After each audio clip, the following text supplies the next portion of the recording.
പ്രിയപ്പെട്ട സഹോദരി സഹോദരങ്ങളെ, ഒരു ഞായറാഴ്ച കൂടി നമുക്ക് ആചരിക്കാൻ ഉള്ള അനുഗ്രഹമുണ്ടായി എന്ന് പറയാൻ കാരണം ഓരോ ദിവസവും ദൈവം തരുന്ന ദാനമാണ് എന്നുള്ള അവബോധം നമ്മുടെ ഉള്ളിലുണ്ടെങ്കിൽ ആ ദാനത്തിൻ്റെ മഹിമ നമ്മുടെ ഓർമ്മയിൽ നമ്മെ മുമ്പോട്ട് നയിക്കാൻ പര്യാപ്തമാണ്. ദൈവം നയിക്കുന്നു എന്നുള്ള ബോധ്യം ഉള്ള വ്യക്തികൾക്കും കുടുംബങ്ങൾക്കും ജീവിത പ്രശ്നങ്ങളെയും പ്രതിസന്ധികളെയും തരണം ചെയ്യാൻ വളരെ എളുപ്പമുണ്ട്. അല്ലാത്തവർ നിരാശയിലും ശൂന്യതാബോധത്തിലും ജീവിത പ്രതിസന്ധികളിൽ കിടന്ന് ഉഴറുന്ന സാഹചര്യങ്ങളിലൊക്കെ ചെന്ന് പെട്ടുപോയി എന്ന് നമ്മളിപ്പോൾ പറയുന്ന പോലെ പെട്ടുപോകാറുണ്ട്. അതുകൊണ്ട് നമുക്ക് വഴി നടത്താൻ ദൈവം നിശ്ചയിച്ചു തന്നിരിക്കുന്ന രീതിയുണ്ട്. അത് വചനത്തിൻ്റെ വഴിയാണ്. ദൈവവചനത്തിൻ്റെ പാദത്തിന് വിളക്കാണെന്ന് വെറുതെ പറഞ്ഞതല്ല. ജീവിതത്തിൽ ഇപ്പോൾ നമുക്ക് കൃത്യമായിട്ട് ഓരോ ദിവസവും പ്രഭാതം പൊട്ടി വിരിയുമ്പോഴും ദൈവ സാന്നിധ്യ അനുഭവം ഉണ്ടെങ്കിൽ നമ്മുടെ ജീവിതത്തിന് കരുത്തുണ്ടാവും. ദൈവ സാന്നിധ്യ അനുഭവം നഷ്ടപ്പെട്ടു പോകുന്ന സാഹചര്യങ്ങളിലാണ് അപഭ്രംശങ്ങൾ ഉണ്ടാകുന്നതെന്ന് വളരെ ക്ലിയറായിട്ടുള്ള യാഥാർത്ഥ്യമാണ്. ദൈവസാന്നിധ്യ അനുഭവത്തിൽ പോകുന്ന ഒരു കുടുംബം അതിൻ്റെ നിഷ്ഠകളും ചേട്ടുകളും പാലിക്കും. മക്കളെ അതിനനുസരിച്ച് പരിശീലിക്കും. പ്രഭാതത്തിലും രാത്രി ഉറങ്ങാൻ പോകുമ്പോഴൊക്കെ ദൈവിക ചിന്ത മനസ്സിലുണ്ടായാൽ അത് ജീവിതത്തിന് വലിയ കെട്ടുറപ്പായി മനസ്സമാധാനത്തിന് വഴിയായിട്ടും തീരും. അകമേ നിന്ന് ദൈവത്തിന് യോജിക്കാത്ത വികാരങ്ങൾ ഉന്മൂലനം ചെയ്താൽ, മറ്റുള്ളവരുടെ പകയും വിദ്വേഷവും വൈരാഗ്യവും പ്രതികാരത്തിൻ്റെയും ഒക്കെ ഉന്മൂലനം ചെയ്താൽ ഹൃദയത്തിലേക്ക് കർത്താവിൻ്റെ പ്രകാശം കടന്നു വരികയും നല്ല വെളിച്ചത്തിൽ ജീവിതത്തെ കണ്ടെത്താനായിട്ട് കഴിയുകയും ചെയ്യും. പലപ്പോഴും നമുക്കതൊന്നും ഭവിക്കുന്നതൊന്നും പറ്റാത്ത സാഹചര്യങ്ങൾ നമുക്ക് ഇന്ന് സോഷ്യൽ മീഡിയ വഴി ചുറ്റുപാടുകളൊക്കെ ഉണ്ട്.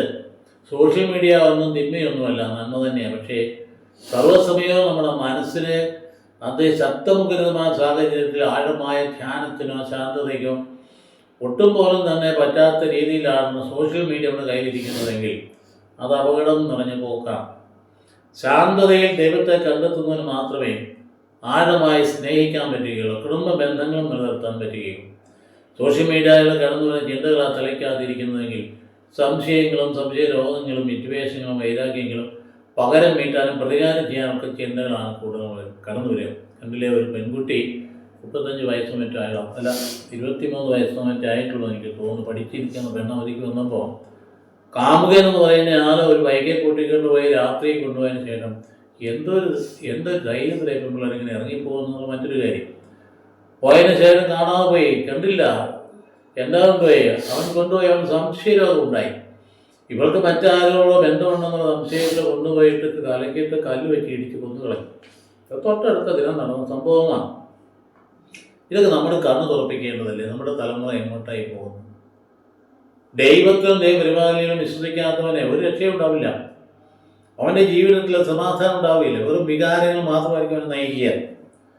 അവന് സഹിക്കാൻ പറ്റില്ല.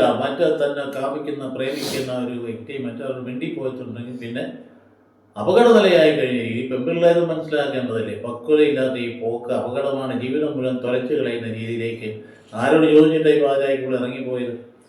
ആര് പറഞ്ഞിട്ട് പോയതാ? തൻ്റെ തന്നെ തോന്നിയ രീതിയിലൂടെയൊക്കെ ഇടപെട്ട് പുറപ്പെടുന്നതിലാണ്. അവിടെ ഒന്നും ദൈവമില്ല, ദൈവസാന്നിധ്യവുമില്ല. അപ്പം ദൈവസാന്നിധ്യം ഉണ്ടെങ്കിലല്ലേ മനസ്സാക്ഷിയിൽ ധാർമ്മികത ഉണ്ടാവുകയുള്ളൂ. കൊല്ലരുത് എന്ന് പറയുന്ന ചിന്ത, മോഷ്ടിക്കരുതെന്ന് പറയുന്ന ചിന്ത, മറ്റുള്ളവരെ അപമാനിക്കരുത് ചിന്ത, അതിൻ്റെ വസ്തുക്കളെ ആഗ്രഹിക്കരുത്, ഇതൊക്കെ എവിടെ നിന്ന് വരുന്നതാണ്? അപ്പം ഇതൊക്കെ ഇന്ന് നഷ്ടപ്രായമായിക്കൊണ്ടിരിക്കുന്നു എന്നുള്ള സത്യം മനസ്സിലാക്കിയിട്ടാണ് ഈ വചനശുശ്രൂഷയിലേക്ക് കടന്നു വരുന്നത്. ഈശോമിശിഹാ കടന്നു വരുന്ന ഒരുക്കം, പ്രത്യേകിച്ച് നമ്മുടെ വേദപുസ്തകത്തിൻ്റെ ആദ്യവസാനവും മനുഷ്യന് അസാധ്യമായ ദൈവത്തിന് സാധ്യമാണ് എന്ന് പഠിപ്പിക്കുന്ന ഒരു പാഠമാണ്. അത് ത്രൂഔട്ടായിട്ടുണ്ട്. മനുഷ്യന് അസാധ്യമായ ദൈവത്തിന് സാധ്യമാണ്. മനുഷ്യൻ്റെ യുക്തിക്ക് അതീതമാണ് ദൈവത്തിൻ്റെ ഇടപെടൽ എന്ന് പറയുന്നത്. നമ്മൾ ആദ്യത്തെ നമുക്കിന്ന് കിട്ടിയിരിക്കുന്ന മംഗളമാസം 3-ാം ഞായറാഴ്ച കിട്ടിയിരിക്കുന്ന ഇസഹാക്കിൻ്റെ ജനനത്തെക്കുറിച്ചാണ്. അവിടെ ഒരു വൃദ്ധനായ മനുഷ്യൻ വയസ്സ് 90, അല്ലെങ്കിൽ അപ്പുറം ഒരു വൃദ്ധയായ സ്ത്രീ എടുത്തുകൊണ്ട് അതിനേക്കാൾ പ്രായം 100 വയസ്സുള്ള എന്തൊരു സംഭവമായി നടക്കുന്ന വാസ്തവത്തിൽ അവർക്ക്. ഇപ്പോൾ കുഞ്ഞ് ജനിക്കുമ്പോൾ അന്ന് അവർ തന്നെ ആകെപ്പാടെ അത്ഭുതപ്പെട്ടു പോവുകയാണ്. ജനിച്ചു കഴിഞ്ഞോ എല്ലാവരും നമുക്ക് ഭയങ്കരമായ അത്ഭുതപ്പെട്ട് വിസ്മയപൂർവ്വം അവരുടെ എല്ലാ പാരമ്പര്യങ്ങളെ മറികടന്നുകൊണ്ട് അതിന് പേരിടാൻ പറഞ്ഞത് എന്തുകൊണ്ടാണ്? സക്കറിയാന്ന് പേരിടാനല്ല പറഞ്ഞത്. പേരിടാന്ന് പറഞ്ഞാൽ യോഹന്നാൻ എന്ന് പേരിടാനോ, ദൈവം കരുണ കാണിക്കുന്നുള്ള യോഹന്നാൻ. അപ്പം അതുകൊണ്ട് അതൊക്കെ വളരെ കൃത്യമായി നമ്മൾ പഠിപ്പിക്കുന്ന പാഠം. നിന്റെ ഈ യുക്തിയുടെ നിയമങ്ങൾക്ക് പെടുന്നതല്ല, അവിടെ പിടിച്ചു നിർത്താവുന്ന നല്ല ദൈവം. അതിനപ്പുറത്തേക്ക് ഇടപെടാൻ പറ്റുന്ന സർവ്വശക്തനാണ് നിന്റെ ദൈവം എന്നുള്ള കാര്യം. അതുകൊണ്ട് നിന്റെ മാനുഷികമായ എല്ലാ പരിമിതികളെ അതിലംഘിച്ചുകൊണ്ട് ദൈവത്തിന് നിനക്ക് നന്മ ചെയ്യാൻ പറ്റുമെന്നുള്ള ഉറപ്പ്, അതല്ലേ വിശ്വാസം എന്ന് പറയും. അതുകൊണ്ട് ഇന്നത്തെ കർത്താവിൻ്റെ വരവ് തന്നെ അത്ഭുതകരമായ യാഥാർത്ഥ്യമല്ലേ. ലോകത്തെ അത്രമാത്രം പിതാവ് സ്നേഹിച്ചതുകൊണ്ട്, തൻ്റെ ഏകജാതം നൽകാൻ മാത്രം അവിടുന്ന് ഈ ലോകത്തെ സ്നേഹിച്ചതുകൊണ്ട്, അതുകൊണ്ട് ഏറ്റവും വലിയ വിശ്വാസം അത്രയധികമായി നമ്മൾ സ്നേഹിച്ചു പിതാവ്, അതുകൊണ്ട് ഏകജാതം നൽകി.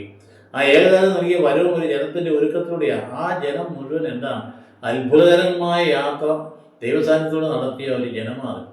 എന്തൊരു യാത്രയായിരുന്നത്. അതിഭയങ്കരമായ 10 ഭയങ്കര മഹാമാരികളെ തരണം ചെയ്ത് ചെങ്കടലും കിടന്ന് മരുഭൂമിയിലൂടെ നടന്ന് അവസാനം വിശന്ന് പറഞ്ഞ ദിവസം കാടപ്പെട്ടിയിലെ ഭക്ഷിച്ച് മന്നായും ഭക്ഷിച്ച് കടന്നുപോയ ഒരു ജനം.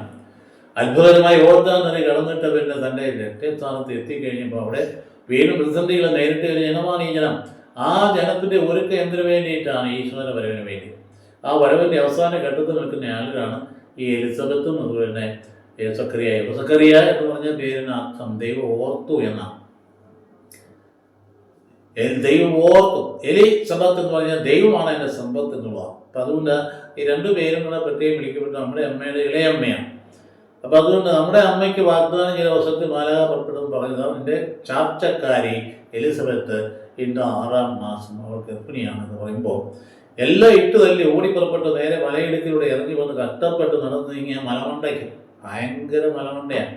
അതായത് ഇവർ താമസിക്കുന്നിടത്ത് സക്കറിയായ്ക്ക് 2 വീടുണ്ട്. ഒന്ന് താഴെ ടൗണിൽ നിന്നുണ്ട്, ഒന്ന് മലമണ്ടയിലുണ്ടോ. ആ മലമണ്ട ഇപ്പം നമുക്ക് പോലും കയറി ചെല്ലാൻ പറ്റാതെ അതുള്ള കയറ്റമാണ്. ഐൻകരീം എന്ന് പറയുന്ന സ്ഥലത്തേക്ക്, മലമണ്ടയിലേക്ക് ഈ പാവപ്പെട്ട 14 വയസ്സുള്ള നമ്മുടെ അമ്മ കടന്നുപോയി എന്ന് പറയുമ്പോൾ, നടന്നു എന്ന് പറയുമ്പോൾ അവിടെ ചെന്ന് കണ്ടു മാത്രമേ എൻ്റെ കർത്താവിൻ്റെ അമ്മ എന്നാ വിളിക്കും, എൻ്റെ കർത്താവിൻ്റെ അമ്മ. അപ്പോൾ അതുകൊണ്ട് അതുപോട്ടെ, ഞാൻ അതിലേക്ക് കടക്കുന്നില്ല. ഇന്ന് പറയുന്ന പ്രധാനപ്പെട്ട ഈ സ്നാപകൻ്റെ ജനനത്തെക്കുറിച്ച് അത് നമ്മുടെ ഇന്ന് ചിന്തയിൽ വരുന്ന ഏറ്റവും പ്രധാനപ്പെട്ട ചിന്ത എന്താണ്? ദൈവം കരുണയുള്ളവനാണ്, മുന്നോടിയാണ്, വഴിയൊരുക്കാൻ. യേശയ്യാ പ്രവാചകനുടെ പ്രധാന ഏറ്റവും പ്രധാനപ്പെട്ട കാര്യം വഴിയൊരുക്കുമെന്നാണ്. കുന്നുകളൊക്കെ നിർത്താക്കുവേൻ, ഒക്കെ കർത്താവിൻ്റെ വഴി നിങ്ങൾ ഒരുക്കുമെന്ന് പറഞ്ഞതിൻ്റെ യാഥാർത്ഥ്യം എന്ന നിലയിൽ ഇവിടെ സാക്ഷാത്കരിക്കപ്പെടുകയാണ്. അതായത് കർത്താവ് തനിക്ക് മുമ്പ്, തൻ്റെ വരവിന് മുമ്പേ ഏലിയായ വീണ്ടും അയക്കല്ലേ, പ്രവാചകൻ അയക്കുമെന്ന് പറഞ്ഞാൽ അതേ പ്രവാചകൻ തന്നെയാണ്. ഏലിയ എന്ന പേരിൽ തന്നെ അറിയപ്പെടുന്ന പ്രവാചകൻ്റെ അത് പ്രതിരൂപമായത് ഈശോ തന്നെ പറഞ്ഞു, സ്നാപകൻ കടന്നു അത് ഏലിയായിരുന്നു.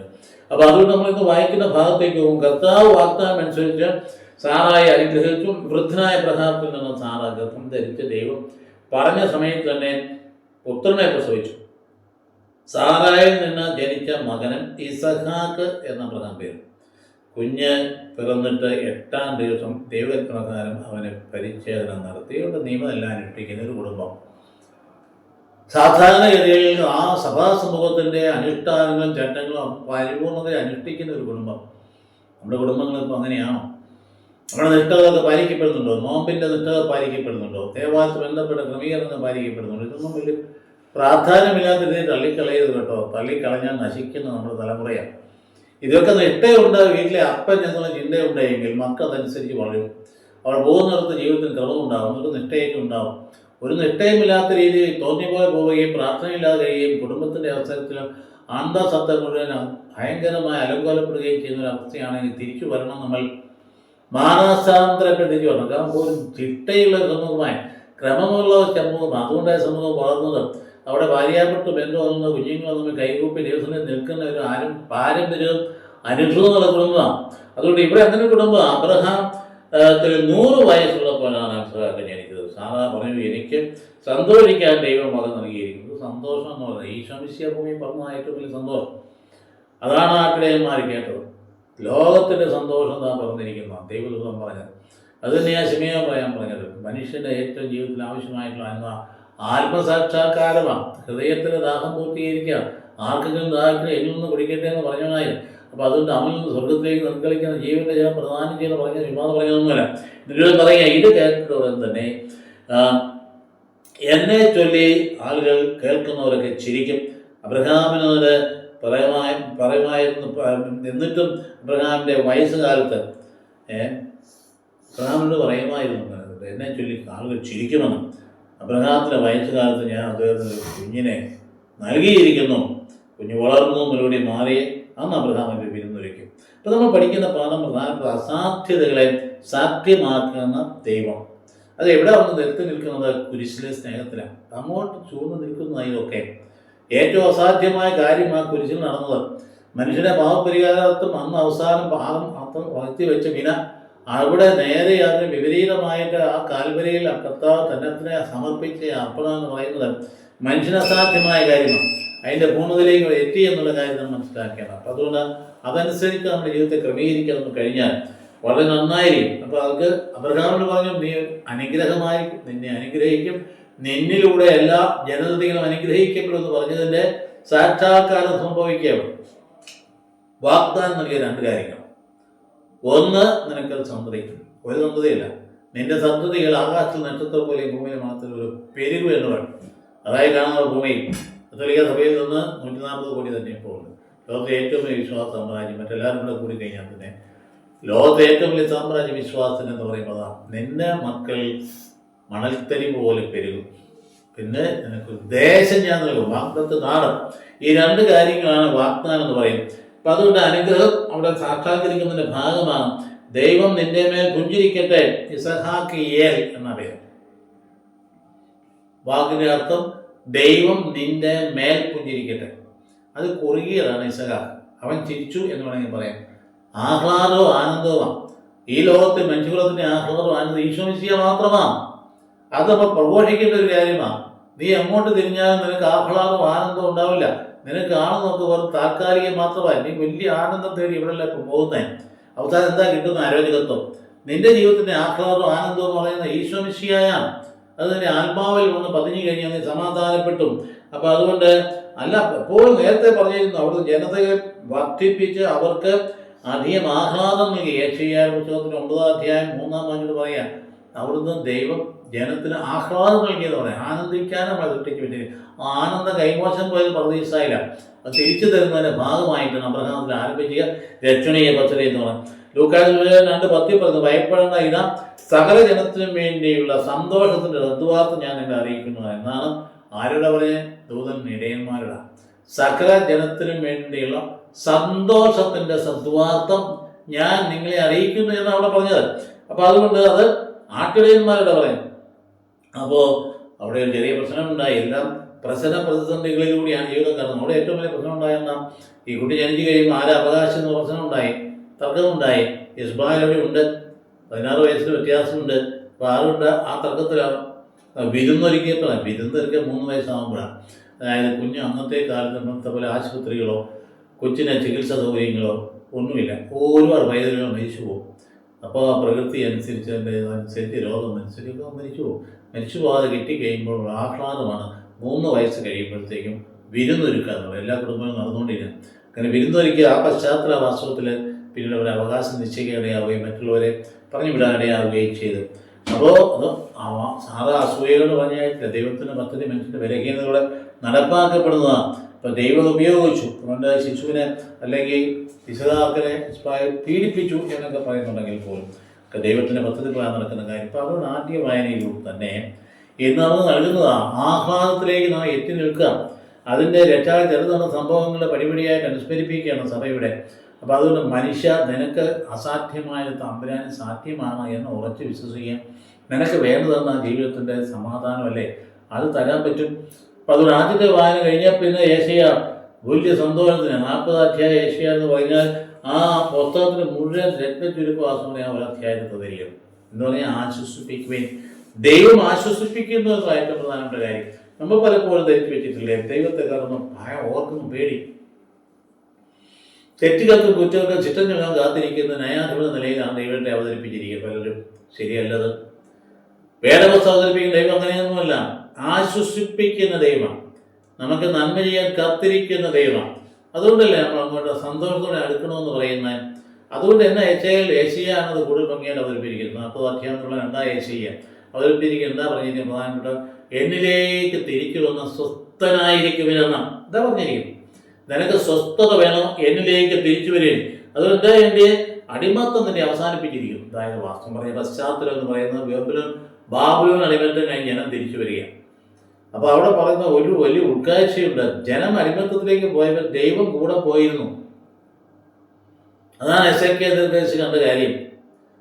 ദൈവം കിഴക്കേ ദേവാലയ പടിപ്പുര വാതിലിലൂടെ നേരെ പുറത്തേക്ക് പോകുന്ന ഞാൻ കണ്ടു, ദർശനമാണ്. 10-ാം അധ്യായത്തിൽ കണ്ടു, 11-ാം അധ്യായത്തിൽ കണ്ടു തുടങ്ങി. 10-ാം അധ്യായത്തിൽ ദൈവത്തിന്റെ മഹത്വം നിൽക്കുന്നത് കണ്ടു, 11-ാം അധ്യായം ദൈവം പുറത്തേക്ക് പോകുന്നത് കണ്ടു. 43-ാം അധ്യായം കണ്ടപ്പം ദൈവം ആ കിഴക്കേ പടിപ്പുരയിലൂടെ വാതിലിലൂടെ കിളിവാതിലൂടെ തിരിച്ച് മഹത്വം തിരിച്ചു വരുന്നത് കണ്ടു. എന്താ പറഞ്ഞാൽ എന്നതാണ്? ജനം ഇന്ന് തിരിച്ചു വരികയാണ്. ദൈവം കൊടുത്ത ശിക്ഷ എന്നേക്കുമല്ല, ശിക്ഷയല്ല അവസാനമാക്കുക, രക്ഷയാണ് അവസാനമാക്കുക. ദൈവത്തിന്റെ ഇഷ്ടതയിലെ രക്ഷയാണ് അവസാനമാക്കുക. ആ രക്ഷിക്കപ്പെടുന്ന ദൈവം തിരിച്ചു വരുന്നതിന് ആഹ്ലാദത്തോടെ പങ്കുവയ്ക്കുക. എന്തിൻ്റെ പ്രതീകമാണ്? നമ്മൾ പാപത്തിൽ നിന്ന് മുക്തമായി ദൈവത്തിൻ്റെ കൃപയിലേക്ക് തിരിച്ചു വരുന്നതിന് പ്രതീകാത്മകതയാണ് ഈ പ്രവചന ഭാഗത്തെ അവതരിപ്പിക്കുകയും. അതുകൊണ്ട് എന്ത് ചെയ്യണം? ഈശോ വരുമെന്ന് പറയുമ്പോൾ ആ വരവ് ആ ജനത്തിൻ്റെ കൂടെ ഈശോ ഉണ്ട്. അതുകൊണ്ടാണ് കർത്താവ് വഴിയൊരുക്കാൻ പറയും. ആ ജനത്തിൻ്റെ കൂടെ ഉണ്ട്. ഇപ്പം ജനത്തിൻ്റെ കൂടെ നടക്കുന്ന ദൈവം അവൻ നമ്മോട് കൂടിയാണ്. അല്ലാതെ ഈശോ നമ്മളെ വിട്ടങ്ങ് പോയതല്ല. ക്ലേശങ്ങളും കഷ്ടങ്ങളും നമ്മുടെ കൂടെ ഉണ്ട്. അതുകൊണ്ട് അവരെ വിട്ടങ്ങ് ഉപേക്ഷിച്ച് പോയിരിക്കില്ല. ബാബിലോൺ അടിമത്തത്തിന് ക്ലേശങ്ങളെ അടിയേറ്റ് കഴിയുന്ന സാഹചര്യം ഈശോ കൂടെ ഉണ്ട്. അതുകൊണ്ടാണ് തിരിച്ചു വരുമ്പോൾ ഈശോ കൂടെ ഉണ്ടെന്ന് പറയുന്നത്. അപ്പോൾ അതുകൊണ്ട് എന്താ പറയുന്നത്? താഴ്വരകൾ നികത്തണം, കുന്നുകൾ ഒക്കെ താഴ്ത്തണം, കുന്നും കുഴിയും ഒക്കെ നിരപ്പാക്കണം, സമതലങ്ങളിൽ ഒക്കെ എന്ത് വേണം? സമതലങ്ങൾ, ദുർഘട പ്രദേശങ്ങളൊക്കെ സമതലമാക്കി മാറ്റണം. ഇതൊക്കെ പറഞ്ഞിരിക്കുന്നത് എന്താ? അത് പ്രതീകാത്മകമായ പ്രകൃതി എന്ന് പറഞ്ഞിരിക്കുക. ഈശ്വരൻ്റെ വരവിനാൽ നിന്റെ ഹൃദയത്തെ ഒരുക്കാനാണ് പറയുന്നത്. നിന്റെ ഹൃദയത്തിൽ കാണുന്ന കുന്നുകളും കുഴികളും പാമ്പുകൾക്ക് ദുർഘടങ്ങളൊക്കെ മാറ്റിയിട്ട് അത് വളരെ സുതാര്യമാക്കാനാണ് പറഞ്ഞിരിക്കും. അതാണ് ഏറ്റവും പ്രധാനപ്പെട്ട പ്രമേയം ഇവിടെ പറഞ്ഞു വയ്ക്കും. നമുക്കത് നോക്കാം എങ്ങനെയുണ്ട് എന്ന്. നിങ്ങളുടെ ദൈവം അരുളിച്ചെയ്യും, ആശ്വസിപ്പിക്കാൻ, എൻ്റെ ജനത്തെ ആശ്വസിപ്പിക്കുന്നതാണ് അതിൻ്റെ പ്രധാനം. ആ ദൈവം ആശ്വസിപ്പിക്കുന്നതാണ്. എൻ്റെ ജനത്തെ ആശ്വസിപ്പിക്കുവാൻ ജെറുസലേമിനോട് സൗമ്യമായി സംസാരിക്കുകയും അവനോട് പ്രഘോഷിക്കുകയും ചെയ്യും. സ്നേഹമായിട്ടായി പറയുന്നത് ജെറുസലേമിനോട്, സിയോനോട്, സിയോൻ പുത്രി എന്ന് പറയുന്നവരെ സംസാരിക്കുവാൻ. അത് അവരുടെ അടിമത്തം അവസാനിച്ചു, തിന്മകൾ ക്ഷമിച്ചിരിക്കുന്നു, എല്ലാ പാപങ്ങൾക്കും കർത്താവിന് ഇരട്ടി ശിക്ഷ ലഭിച്ചിരിക്കുന്നു. ശിക്ഷ നൽകിയത് മാനസാന്തരത്തിന് വേണ്ടിയിട്ട്. അതുകൊണ്ട് ക്ഷമിച്ചിരിക്കുന്നു. എന്നിട്ട് പറയുക, ഒരു സ്വരം ഉയരുന്നു, മരുഭൂമിയിൽ കർത്താവിന് വഴിയൊരുക്കുകയും. സ്നാഫിനെ കുറിച്ച് പിന്നീട് മത്തായി സ്നേഹം പറയുന്ന ഈ വചനം തന്നെയാണ്. മരുഭൂമിയിൽ ഉയരുന്ന ശബ്ദം സ്നാപകമാണ്. മരുഭൂമിയിൽ കർത്താവിന് വഴിയൊരുക്കുകയും വിജനപ്രദേശത്ത് നമ്മുടെ ദൈവത്തിന് വിശാല വീതിയൊരുക്കുകയും. മനോഹരമായ ആവിഷ്കാരമല്ലേ നോക്കി ഏശയ്യാ പ്രവചനം പറയുക. താഴ്വരകൾ നികത്തപ്പെടും, മലകളും കുന്നുകളും താഴ്ത്തപ്പെടും, കുന്നും കുഴിയുമായ സ്ഥലങ്ങൾ നിരപ്പാകും, ദുർഘട പ്രദേശങ്ങൾ സമതലമോ, കർത്താവിന് മഹത്വം വെളിപ്പെടും. ഇതാണ് ഏറ്റവും പ്രധാനപ്പെട്ട കാര്യം. ആ മഹത്വം ദേവാലയത്തിനകത്ത് പുറത്തോട്ട് പോയായിരുന്നു. ദേവാലയം അശുദ്ധമാക്കി കഴിഞ്ഞപ്പോൾ, അവിടെ തിന്മ വരികയും കഴിയുമ്പോഴേക്കും ദേവാലയത്തിൽ ദൈവത്തിൻ്റെ മഹത്വം പുറത്തേക്ക് പോകുന്നതാണ് എസെക്കിയേൽ ദീർഘദർശി കണ്ടത്. ആ മഹത്വം തിരിച്ചു വരും. അപ്പം ദൈവത്തിൻ്റെ മഹത്വം വെളിപ്പെടും. മർത്യരെല്ലാവരും ഒരുമിച്ച് ദർശിക്കും. കർത്താവാണ് അരുളിച്ചെയ്യും. തിരിച്ചു വരവ് ദർശിക്കും. നമ്മുടെ ജീവിതം പോലെ തന്നെയാണ്. നമ്മുടെ ജീവിതത്തിൽ കർത്താവ് പുറത്തേക്ക് പോയാലുണ്ടല്ലോ, ആ കൂടെ നമ്മൾ പോയില്ലെങ്കിൽ നമ്മൾ നഷ്ടപ്പെട്ടു പോകും. അപ്പോൾ നമ്മുടെ ജീവിത ക്ലേശങ്ങളിലേക്ക് നമ്മൾ പിന്തള്ളുന്നതാരും പറയണ്ട, എന്നെല്ലാവരും ഉപേക്ഷിക്കുന്നതാരും പറയണ്ട. ആരെല്ലാം ഉപേക്ഷിച്ചാലും കർത്താവ് ഉപേക്ഷിക്കുകയില്ല. കർത്താവ് കൂടെ ഉണ്ടായിരിക്കും. ഇപ്പോൾ കർത്താവിനൊപ്പം തിരിച്ചു വരികയും ചെയ്യും. വീണ്ടും സ്വരമുയർന്ന് ഉദ്ഘോഷിക്കുക, ഞാൻ ആരാഞ്ഞു, ഞാൻ എന്ത് ഉദ്ഘോഷിക്കുന്നു? ജഡം തൃണം മാത്രം, അതിൻ്റെ സൗന്ദര്യം വയലിലെ പുഷ്പം പോലെ ചെടിയും. കർത്താവിൻ്റെ ശ്വാസം ഏൽക്കുമ്പോൾ പുല്ല് കരിയുകയും പുഷ്പം വാടിപ്പോവുകയും ചെയ്യും. മനുഷ്യൻ പുല്ല് മാത്രം. മനുഷ്യൻ്റെ ഒരു വശയെ അവൻ്റെ മഹത്വം എടുത്ത് കാണിക്കും. ദൈവത്തിൻ്റെ മഹനീയമായ സൃഷ്ടി, സുന്ദരമായ സൃഷ്ടി, ദൈവം സ്നേഹിക്കുന്നയാൾ, നീ എനിക്ക് ബഹുമാന്യനാണ്, നീ എനിക്ക് പ്രിയങ്കരനാണ്, നീ എനിക്ക് വിലപ്പെട്ടവനാണ് എന്ന് പറയുമ്പോൾ അറുപാത് നീ വെറും കൃമിയാണ്, നീ വെറും പുല്ല എന്ന് പറഞ്ഞാൽ വേല ആണോ നീൻ്റെ വാടിപ്പോകുന്ന നീയും വാടിപ്പോ. അത് നിന്നിരുന്ന സ്ഥലം പോലും അജ്ഞാതമായി തീരെന്ന് പറയുന്ന ഭാഗമാണ്. വാസ്തവത്തിൽ മനുഷ്യൻ നമ്മുടെ നിസ്സാരതയെക്കുറിച്ച് ബോധ്യമുണ്ടെങ്കിൽ അഹങ്കരിക്കുമോ? ഇത്രയും അഹങ്കരിക്കുമോ? വീണ്ടും പറയാം, പുല്ല് കരിയുന്നു, പുഷ്പം മാറുന്നു, നമ്മുടെ ദൈവത്തിൻ്റെ വചനം ആകട്ടെ എന്നേക്ക് നിലനിൽക്കുന്നു. എപ്പോഴും ആകാശവും ഭൂമിയും കടന്നു പോയാലും ശരി, എൻ്റെ വാക്കിൽ നിന്ന് വരുന്ന ഒരു വര പോലെ കടന്നു പോയി പറഞ്ഞ കാര്യം തന്നെയായത്. ഇന്ന് സദ്വാർത്തയായി വരുന്ന സിയോനെ, ഉയർന്ന മലയിൽ കയറി ശക്തിയോടെ സ്വരമുയർത്തി പറയുക. സദ്വാർത്തമായി വരുന്ന ജെറുസലേമെ, നിർഭയം വിളിച്ചു പറയുക. യൂദായുടെ പട്ടണങ്ങളോട് പറയുക, ഇത് ദൈവമായ കർത്താവ് ശക്തിയോടെ വരുന്നു പറയാനാണ്. നിന്റെ ജീവിതത്തിലേക്ക് തിരിച്ചു വരുന്നുവെന്ന് ശക്തിയോടെ വരുന്നു. അവിടുത്തെ കരബലം ഭരണം നടത്തുന്നു. അതുകൊണ്ട് സമ്മാനം അവിടുത്തെ കയ്യിലുണ്ട്, പ്രതിഫലം അവിടുത്തെ മുമ്പിലുണ്ട്. എന്നിട്ട് ഇങ്ങോട്ട് പറയുക, നീ ആഹ്ലാദിക്കും. എന്താ പറയുക? അവിടുന്ന് ഇടേന, നിന്നെ വഴി നടത്തുന്ന ഇടേന. 100 എണ്ണത്തെ മാറ്റി നിർത്തിയിട്ട് ഒരെണ്ണത്തിനെ കാണാതെ പോകുന്നതിൻ്റെ 99 മാറ്റി നിന്ന് പോകുന്ന ഇടേന, നിന്നെ അതുപോലെ സ്നേഹിക്കുന്നവനാ. ആ ഇടയനെക്കുറിച്ച് ഇവിടെ തന്നെ നേരത്തെ പറഞ്ഞു. ഇപ്പം ഇടയൻ എന്നുള്ള കൺസെപ്റ്റ് നേരത്തെ തന്നെ ഉണ്ട്. ഇടയനെ പോലെ അവിടുന്ന്, അവിടുത്തെ ഇടയനെ പോലെ എന്താ പറഞ്ഞ എന്താ, തൻ്റെ ആട്ടിൻകൂട്ടത്തെ മേയ്ക്കുന്നു. അവിടുന്ന് ആട്ടിൻകുട്ടികളെ മാറോടണച്ച് കരങ്ങളിൽ ചേർത്ത്. എന്താണ് നമ്മൾ നല്ല ഈശോയുടെ നല്ല ഇടയൻ്റെ ചിത്രം കാണുന്നത്? മാറോടണച്ച്, ആട്ടിൻകുട്ടിയെ മാറോടണച്ച് നിൽക്കുന്നത്. എന്ത് പ്രതീകാത്മകതയാണ്. എന്നിട്ട് പറയുക എന്ന് പറയുക, തള്ളയാടുകളെ സാവധാനം നടത്തുന്നു. ഇതാണ് ഈ 2ാമത്തെ വായന. ഉണ്ണിമേശാനെ പ്രവഹിക്കാനായിട്ട് ഒരുങ്ങുമ്പോൾ നമ്മളൊരു അനുഷ്ഠാനമായിട്ട് അതിനെ കാണരുത്. എൻ്റെ ജീവിതത്തിലേക്ക് എൻ്റെ ഈശോ ആണ് ഇടയൻ തിരിച്ചു കടന്നു വരുന്നതാണ്. എൻ്റെ പാപാവസ്ഥയിൽ തന്നെ ഉപേക്ഷിക്കുകയില്ല ചെയ്ത് എനിക്ക് ആവശ്യമായ പരിഹാരത്തിന് വഴികളൊക്കെ കാണിച്ചുകൊണ്ട് ഇങ്ങോട്ട് കടന്നു വരുന്നത് നമ്മൾ കാണണം. അതായത് അതിൽ സന്തോഷിക്കാനാണ് പറയാം, പ്രവാചകൻ ആഹ്ലാദിക്കാനാണ് പറയാം. അപ്പം ദൈവത്തിൽ ആഹ്ലാദിക്കാൻ ശക്തിയോടെ കടന്നു വരികയാണ്. അതുകൊണ്ട് ആശ്വസിപ്പിക്കുക എന്ന് പറഞ്ഞാൽ മനുഷ്യനെ നിസ്സാരത എന്തെന്ന് മനസ്സിലാക്കിയില്ലേ. അതുകൊണ്ട് എൻ്റെ ജനം എന്നാ പറയുന്നത്. എൻ്റെ ജനത്തോട് പറയാം, ദൈവം സ്വന്തമാക്കിയത് ഈ ജനമാണ്, ഉപേക്ഷിക്കപ്പെടാമല്ല. എൻ്റെ ജനത്തോട് പറയാം. അപ്പോൾ ആശ്വാസത്തിൻ്റെ ഗ്രന്ഥമെന്നാണ് വാസുദ ഈ പുസ്തകത്തെ പറയുന്നത്. ആശ്വാസത്തിൻ്റെ ഗ്രന്ഥം. അപ്പോൾ ബാബിലോണിൽ തിരിച്ചു വരുന്ന ജനമാണ്. അതിൻ്റെ പശ്ചാത്തല കാര്യം ഞാൻ പറഞ്ഞുവല്ലോ. അതുപോലെ തന്നെ മഹത്വം വെളിപ്പെടും. മഹത്വമാണ് ദൈവത്തിൻ്റെ. ഇതാണ് നമ്മൾ പുറപ്പാടിൻ്റെ പുസ്തകത്തിൽ ദൈവത്തിൻ്റെ മഹത്വം പേടകത്തിലൂടെ കടന്നു പോകുന്നത് കാണാൻ കഴിയും. പിന്നെ എസെക്കിയ 10-18-19 ദൈവത്തിൻ്റെ മഹത്വം ഇങ്ങനെ ദേവാലയവാദികൾ നിൽക്കുകയും, ഞാൻ പറഞ്ഞ പോലെ 11-ാം അധ്യായം പുറത്തേക്ക് പോവുകയും 40-ാം അധ്യായം തിരിച്ച് ജനത്തിൻ്റെ കൂടെ യാത്ര ചെയ്യാൻ വരികയും ചെയ്യുന്ന ഭാഗമൊക്കെ നമ്മൾ മനസ്സിൽ മത്തായിയുടെ സുവിശേഷത്തിന് 3-ാം അധ്യായം 3-ാം വാക്യത്തിൽ എടുത്ത് കോട്ട് ചെയ്തിട്ടുണ്ട്. അവരുടെ മേൽ ദയയുള്ളവൻ അവരെ നയിക്കും. ഇതാണ് ദൈവം നമ്മെ നയിക്കുന്നതിനെക്കുറിച്ച് യേശയ്യ പറഞ്ഞിരിക്കും. നമ്മുടെ മേൽ ദയുണ്ട് ദൈവത്തിന്. അതുകൊണ്ട് അവൻ നമ്മെ നയിക്കും, അവരെ നയിക്കും. അതുകൊണ്ട് അവിടുന്ന് പ്രവാസികൾക്ക്, അതായത് ജെറൂസലേമിലേക്ക് അവരെ കൊണ്ടുപോകും. പ്രവാസികൾ എങ്ങോട്ടാണ് പോകുന്നത്? ദൈവത്തിന് സമാധാനത്തിന് ഇരിപ്പിടമായ ദൈവസ്ഥാനത്തിന് ഇരിപ്പിടമായ ജെറൂസലേമിലേക്കാണ് കൊണ്ടുപോകുന്നത്. ഇതിനെ സമാധാനം കൊണ്ടുപോകും. അവൻ്റെ ആട്ടിൻപറ്റത്തിൻ്റെ ഇടയന്മാരെ കടലിലൂടെ നയിച്ചവനാണ്. അവിടെ ഇടയന്മാരെ കടലിലൂടെ നയിച്ചവനാണ്. ഈ ഇടയന്മാരെ ഇടയനാണ്. അതുകൊണ്ട് ഞാൻ അവയ്ക്ക് ഒരു ഇടയനെ എൻ്റെ ദാസനായ ദാവീദിനെ നിയമിക്കുന്ന എസെക്കിയായിൽ പറയുക. വീണ്ടും പറയും, ജനത്തിന് ആവശ്യം ഇടയന്മാരെ നൽകുമെന്ന്.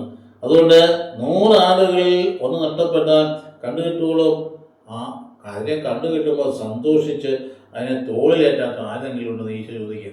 പല വലിയ സന്തോഷമാണ് ദൈവത്തിന്. നമ്മളൊരു മാനസാന്തരം, ഭാവിയുടെ മാനസാന്തരമാണ് ദൈവത്തിൻ്റെ ഏറ്റവും വലിയ സന്തോഷം. മുടിനായത്തിന് അവരെ ആഹ്ലാദിക്കുന്ന പിതാവിനെ പോലെ. അതുപോലെ ശിക്ഷയല്ല, രക്ഷയാണ് വേദപുസ്തകത്തിൻ്റെ അവസാന വാക്കെന്ന് പറയുന്നത്. അതുകൊണ്ട് അവരുടെ പ്രഹരമല്ല, അത് വാസ്തവത്തിലേക്ക് വലിയ അവരെ സംരക്ഷണമാണ്. ശിക്ഷിക്കണം. നമ്മളിപ്പോൾ ഇന്നത്തെ ഇസ്രായേലിനെ നിങ്ങൾ നോക്കുക. ഇന്നത്തെ ഇസ്രായേലിനെ കുറിച്ച് പറയുമ്പോൾ എന്ത് പറയാനുണ്ട്? സത്യത്തിൽ ഇതിൻ്റെ അത്ഭുതകരമായ മറ്റ് ഭൗതിക ശക്തികൾ നോക്കി കാണുമ്പോൾ നമുക്ക് അമേരിക്കയുടെ സഹായം കൊണ്ടോ ഇവരുടെ സഹായം കൊണ്ടോ അങ്ങനെ പിടിയൊന്നുമല്ല. അവരുടെ കയ്യിൽ തോറായിരിപ്പുണ്ട്, അവരുടെ കയ്യിൽ വചനഭാഗം ഇരിപ്പുണ്ട്, അവരുടെ എസെക്കിയേലിന്റെ 34 അധ്യായം അവരുടെ കയ്യിലുണ്ട്. ആ ദൈവം ഇടയനാകുന്ന കാര്യം അവരുണ്ട്. ആ ദൈവം ഒരിക്കലും കംപ്ലീറ്റ് ആയിട്ട് ശിക്ഷിക്കില്ല എന്നുള്ള അവർക്ക് കൃത്യമായിട്ട് നന്നായിട്ട് അറിയാം. പലരും ചോദിക്കുന്നുണ്ട്, എന്തിനാ ക്രിസ്ത്യാനികൾ ഇവരെത്തി ഇങ്ങനെ സപ്പോർട്ട് ചെയ്യുന്നത്? കാരണം കർത്താവിനെ കുറിച്ച് പറഞ്ഞവരല്ലേ. ശരി തന്നെയാണ്, അത് ചെയ്തതാണ്. പക്ഷേ ഒരു കാര്യം ചെയ്യണം, അത് എത്ര നൂറ്റാണ്ടായി, 2000 വർഷം പോരെ അതിന് ശിക്ഷ അനുഭവിക്കാൻ. എന്തുമാത്രം അറിഞ്ഞു നടന്നു, ഇന്ത്യയിലെ ക്ലേശങ്ങളുണ്ടായി, എത്ര പേർ കൊന്നൊടുക്കപ്പെട്ടു. ആ ജനം സഹിച്ചിടത്തോളം ആരും സഹിച്ചിരിക്കുന്നത് ഈ ഭൂമിയിൽ. ഇത്രയും പീഡിപ്പിക്കപ്പെട്ട ജനം എവിടെയാണ് ഉള്ളത്? ആ ജനത്തിന് സംരക്ഷണം നൽകിയില്ലേ ദൈവം? അതാപ്പം ചെയ്തുകൊണ്ടിരിക്കുന്നത്. ആ ചെറിയ ജനം, വളരെ വളരെ കുറവുള്ളവരെ, അവരെ തോൽപ്പിക്കാൻ ആരെ കൊണ്ട് പറ്റും? അതാ ദൈവം തോളിലേറ്റ് ജനം എന്ന് പറയുന്നത്. അതുകൊണ്ട് അത് ദൈവത്തിൻ്റെ കരുതലാണ്. ഇടയനെ പോലെ അവിടുന്ന് തൻ്റെ ആട്ടിൻകൂട്ട് നയിക്കുന്നു. അവിടുന്ന് തൻ്റെ ആട്ടിൻകുട്ടികളെ കരങ്ങളിൽ ചേർത്ത് മാറോടെ തള്ളയാടുകളെ സാവധാനം നടത്തുമെന്ന് പറയുമ്പോൾ അത് തന്നെ ഇന്ന് പ്രാക്ടിക്കലായിട്ട് ഇന്നത്തെ ഇസ്രായേലിൻ്റെ കാര്യത്തിൽ പ്രകടമായ ഒരു കാര്യമാണ്. പല അവസരങ്ങളിൽ ഇവിടെ മീഡിയകൾ എടുത്ത് തകർക്കുന്ന കാണാൻ പോലെ അയ്യോ ഹമാസ് അനുകൂലികൾ ഭയങ്കരമായ ആഹ്ലാദിക്കുന്ന എന്തൊരു പരാജയ ഇസ്രായേൽ എന്ന് കാണാൻ കാത്തിരിക്കുക.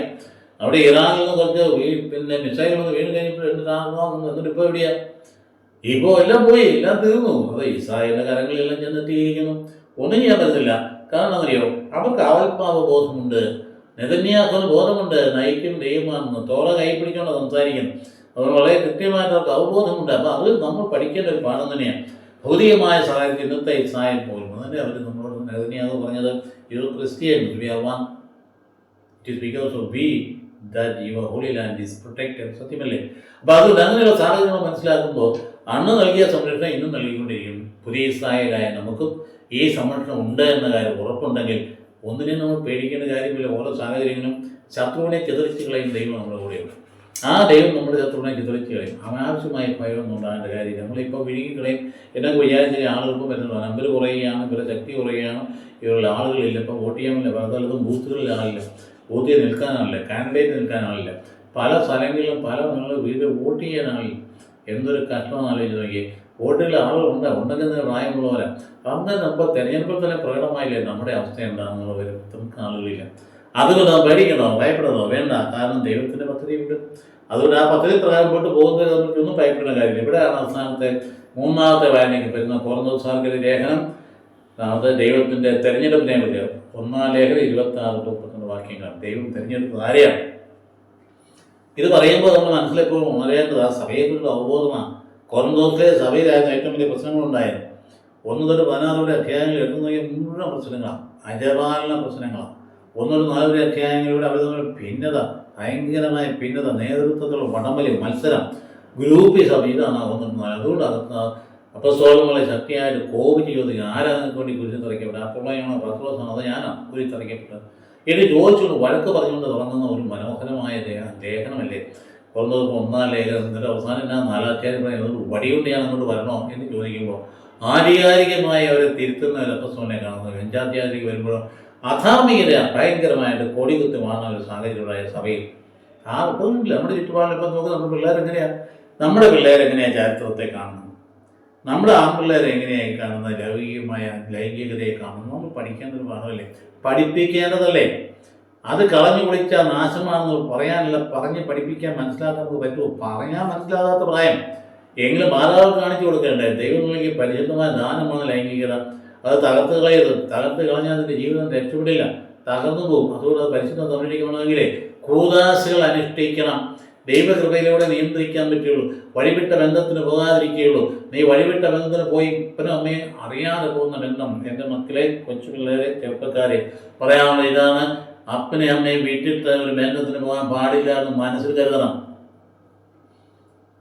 നിങ്ങളെ ജനിപ്പിച്ച് വളർത്തി പരിപാലിപ്പിച്ച നന്മയോ കാലോ കയ്യിൽ വളർന്നു നോക്കിക്കൊണ്ട് നിങ്ങൾ വളർച്ച കണ്ട് അഭിനന്ദിക്കുക, സന്തോഷിക്കാനോ നമ്മുടെ ജീവിതത്തിൻ്റെ നല്ല നിലയെത്തുന്നുണ്ട് അത് കണ്ട് കൊതിക്കൊണ്ട് ആ സ്വപ്നമായിട്ട് കിടക്കുന്ന അപ്പനെ അമ്മയും അറിയാതെയുള്ള ബന്ധങ്ങൾ ഉണ്ടാവാൻ പാടില്ല എന്ന് സ്വയം തീരുമാനിക്കണം.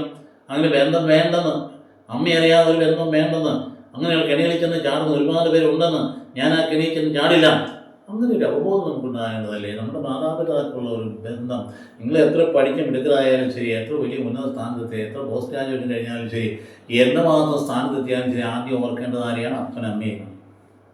അവർ നിമിത്തമാണ് നീ സ്ഥലത്തെത്തിയിരിക്കും.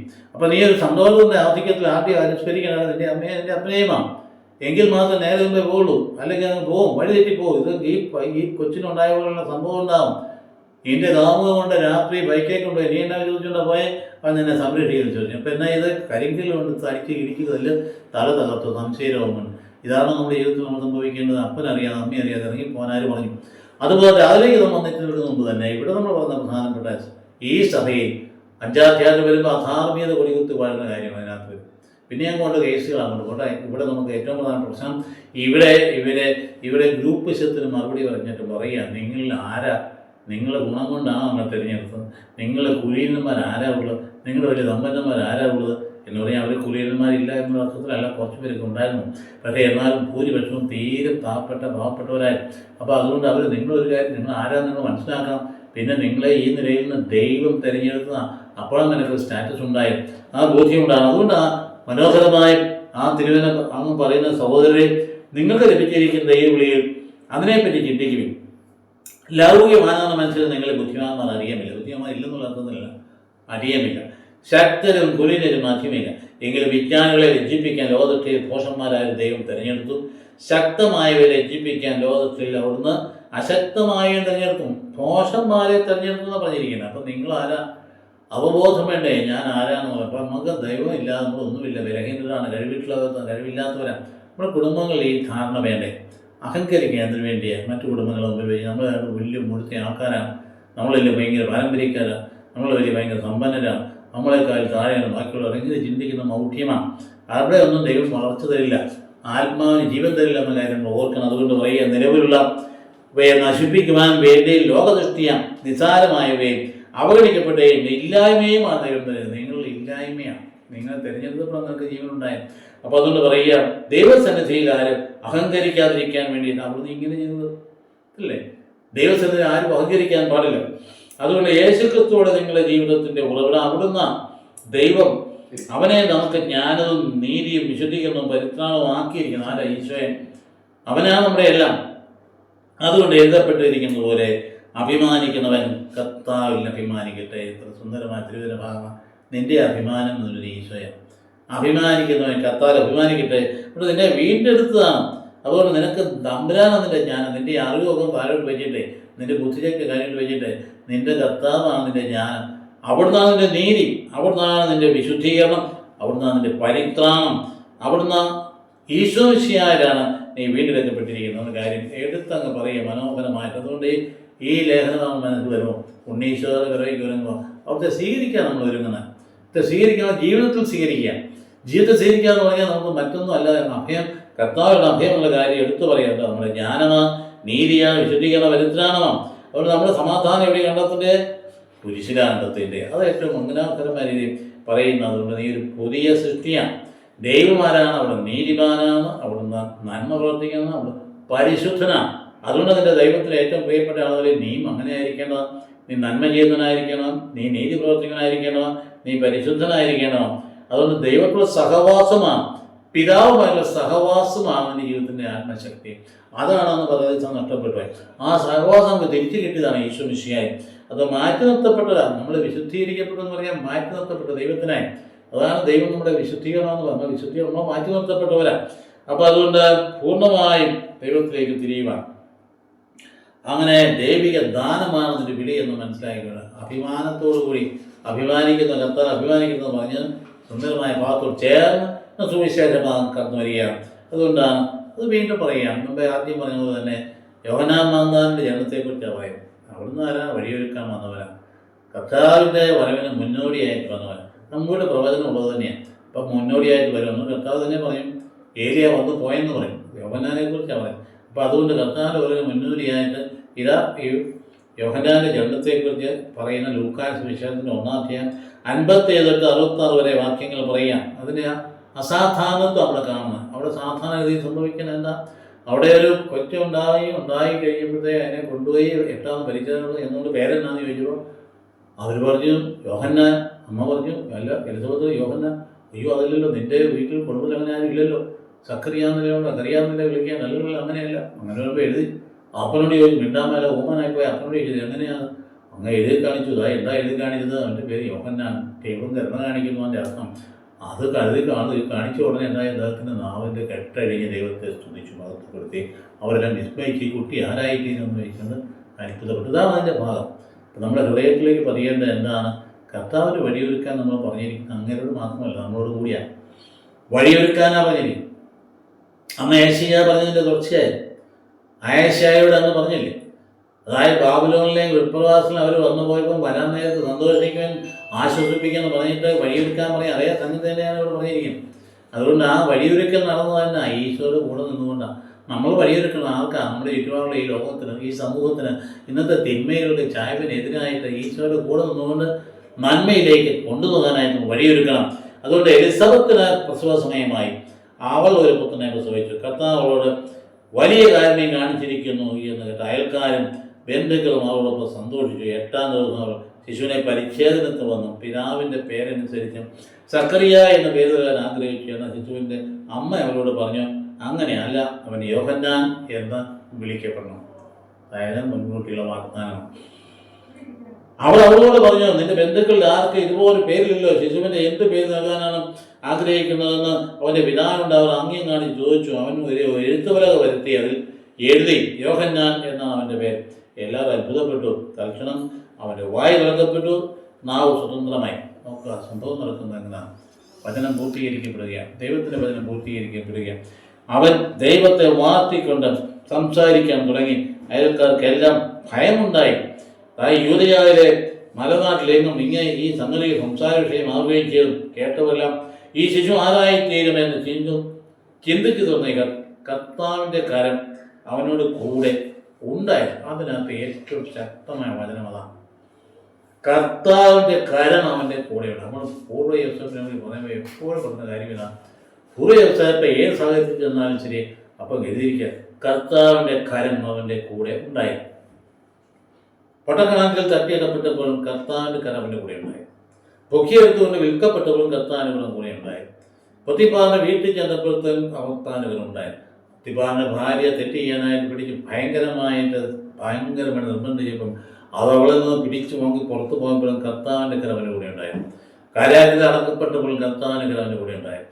അതിനുശേഷം അവൻ്റെ പോക്കം കൊണ്ട് ആ കർത്താവിൻ്റെ കരം കൂടെ ഉണ്ടായതുകൊണ്ട് രാജ്യത്തിൻ്റെ ആ രാജാവ് കഴിഞ്ഞുള്ള ആളായിട്ട് ഉയർത്തപ്പെട്ടപ്പോൾ കർത്താവിൻ്റെ കരവൻ്റെ വളരെ ഭംഗിയായ രീതിയിൽ കർത്താവിൻ്റെ കരത്തിൻ്റെ പ്രവൃത്തിയെക്കുറിച്ച് പറയുന്ന അവിടെയാണ്. അല്ലാതെ പല ഭാഗങ്ങൾ പറയുന്നുണ്ട്. അപ്പം അതുകൊണ്ട് ഈ വളരെ കുഞ്ഞിനെ കിട്ടിയുള്ള സന്തോഷമല്ല സക്കറിയായുടെ പ്രകീർത്തുന്നത് കാണുന്നത്. എനിക്ക് കുട്ടിയെ കിട്ടിയല്ലോ, ഇത്രയും നാളായി, 90 വയസ്സായി, എനിക്കിത്രയും കുട്ടിയെ കിട്ടിയ സന്തോഷം നന്ദി പറയല്ല ഇത്. അത് കുട്ടിയെ കിട്ടിയതിനേക്കാൾ കൂടുതൽ പ്രവചനങ്ങളെ പൂർത്തീകരണം, അതായത് അവൻ നിർവഹിക്കാൻ പോകുന്ന പങ്കിനെക്കുറിച്ച് അവബോധം ഉണ്ടായി. രക്ഷാകര ചരിത്രത്തിൻ്റെ സംഭവത്തിൻ്റെ മുന്നോടിയായി വന്നിരിക്കുന്ന അവൻ്റെ ദൗത്യത്തെക്കുറിച്ച് ഓർത്താണ് സക്കറിയ സന്തോഷിച്ചത്. അതുകൊണ്ട് രക്ഷ ദൈവത്തിൽ നിന്നാണ് എന്നുള്ള അവബോധത്തോടെ സന്തോഷിക്കുന്ന ഒരു മനുഷ്യനെ 8-ാം ദിവസം കൊണ്ടുപോയി സക്കറിയ യോഹന്നാൻ പേര് കൊടുത്തു. കാരണം അത് പതിവ് തെറ്റിക്കുന്നതാണ്. എന്നിട്ട് ഊമത അങ്ങ് മാറിക്കഴിഞ്ഞപ്പോൾ അന്ന് ഇങ്ങോട്ട് ആ അടുത്ത ഭാഗം വായിച്ചു നോക്കണം. ഇടതടവില്ലാതെ ദൈവസ്തുതിയിൽ കീർത്തനം അത് ആലപിക്കുന്നത്. അപ്പോൾ എന്തെല്ലാം കാര്യങ്ങൾ അവർക്ക് എലിസബത്ത് നോക്കിയപ്പോഴും പ്രായം കഴിഞ്ഞവർക്ക് കിട്ടിയ ഒരു കുട്ടിയെ തന്നെയെല്ലാം അവന് അപരിചിതൻ്റെ പേരൊന്നും നൽകി. രണ്ടാമത്തെ സംഗതി പിന്നെയെല്ലാം നാവിൻ്റെ അത് 2-3 കാര്യങ്ങൾ വിസ്മയകരമായ കാര്യങ്ങളാണ്. ഇത് കർത്താവിൻ്റെ കരം എന്ന് പറയും. പുറപ്പാടിൻ്റെ പുസ്തകത്തിൻ്റെ 13:3 കർത്താവിൻ്റെ ശക്തമായ കരത്താൽ നിങ്ങളെ അവിടുന്ന് മോചിപ്പിച്ചതാണ്. ആ 10 അത്ഭുതങ്ങളെക്കുറിച്ച് രക്തചുരുക്കമായിട്ട് പറഞ്ഞിരിക്കാം. പുറപ്പാട് 13:3 അത് ആര് ചെയ്തതാണ്? കർത്താവിൻ്റെ കരം. നമുക്ക് ഓർക്കുന്ന സമയത്ത് ജീവിതത്തിൽ ഇത്രയൊക്കെ ആയില്ലേ, കർത്താവിൻ്റെ കരമാണ് എൻ്റെ കൂടെ ഉണ്ടായിരുന്നെന്നുള്ള ഓർമ്മയുണ്ടെങ്കിൽ അടുത്ത സംരക്ഷണം ഉണ്ടാവും. കർത്താവിൻ്റെ കരമാണ് എന്നെ ഓരോ അവസ്ഥയിൽ നിന്ന് സംജാതമാക്കിയ എല്ലാ ദുർഘട പ്രതിസന്ധികളിലും കടത്തി വിട്ടതെന്ന് ഓർമ്മയുണ്ടെങ്കിൽ അടുത്ത ഘട്ടത്തിൽ അതിനെ ഉണ്ടാകും. അത് നമ്മുടെ ഓർമ്മയിലൊക്കെ തിരിഞ്ഞു നോക്കിയിട്ട് ദൈവത്തിൻ്റെ കരം കാണാൻ നാം പഠിക്കണം. നമ്മുടെ ജീവിതത്തിൽ ദൈവത്തിൻ്റെ കരം കാണാൻ പഠിക്കണം.